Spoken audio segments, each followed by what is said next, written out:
This is VOA News. Reporting by remote, I'm Joe Ramsey. Ukrainian officials say scores of civilians are feared killed or injured after a Russian missile strike hit a crowded shopping mall in the central city of Kremenchuk. Ukrainian President Volodymyr Zelensky called the number of victims unimaginable and labeled it a terrorist attack.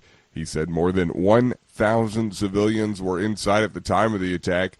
Zelensky stressed that the target presented no threat to the Russian army and had no strategic value. The casualty figures were difficult to determine as rescuers searched through smoldering rubble. The regional governor said at least 13 people were dead and more than 40 wounded. The missile strike unfolded as Western leaders pledged continued support for Ukraine, and the world's major economies prepared new sanctions against Russia, including a price cap on oil and higher tariffs on goods. Meanwhile, the U.S. appeared ready to respond to Zelensky's call for more air defense systems. The U.S. lawmakers investigating the January 6, 2021 United States Capitol riot are calling a surprise hearing to present new evidence, AP correspondent Sagar Magani reports. That raises expectations of new bombshells, with the committee saying it wants to present recently obtained evidence. The panel received new footage of Donald Trump and his inner circle from a British filmmaker, taken before and after the riot. It's unclear if that footage is tomorrow's subject, and a panel spokesman would not comment on the hearing's substance.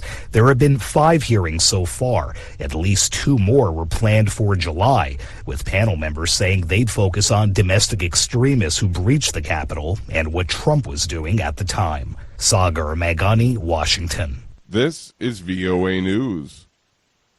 A World Health Organization committee of experts says the spread of monkeypox around the world is worrisome but does not constitute what the WHO calls a public health emergency of international concern. Lisa Schlein reports for VOA from Geneva. In early May, the World Health Organization was alerted to an outbreak of monkeypox in countries outside Africa, where this deadly disease has been circulating for decades. Since then, more than 3,200 confirmed cases and 1 death have been identified in more than 50 non-African countries.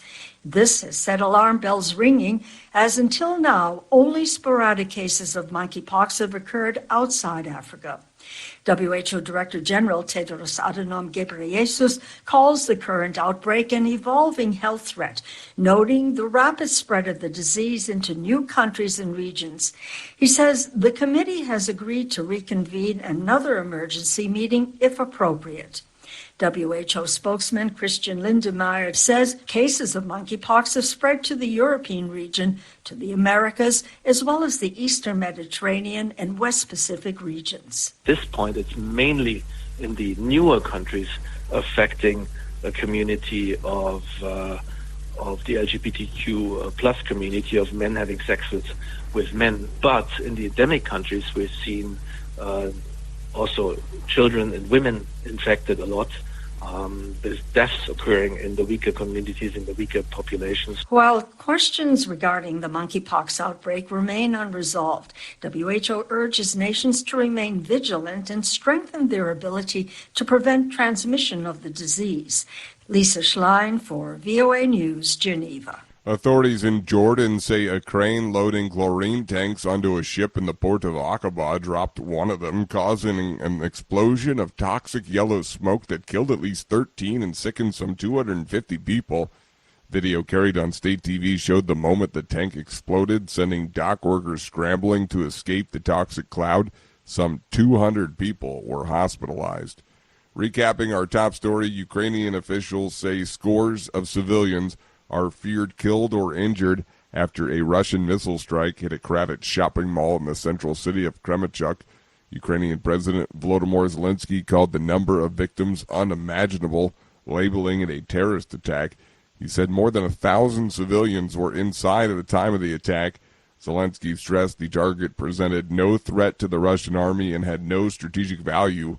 The casualty figures difficult to determine as rescuers searched through the rubble. Right now, 13 people feared dead. Reporting by remote, I'm Joe Ray.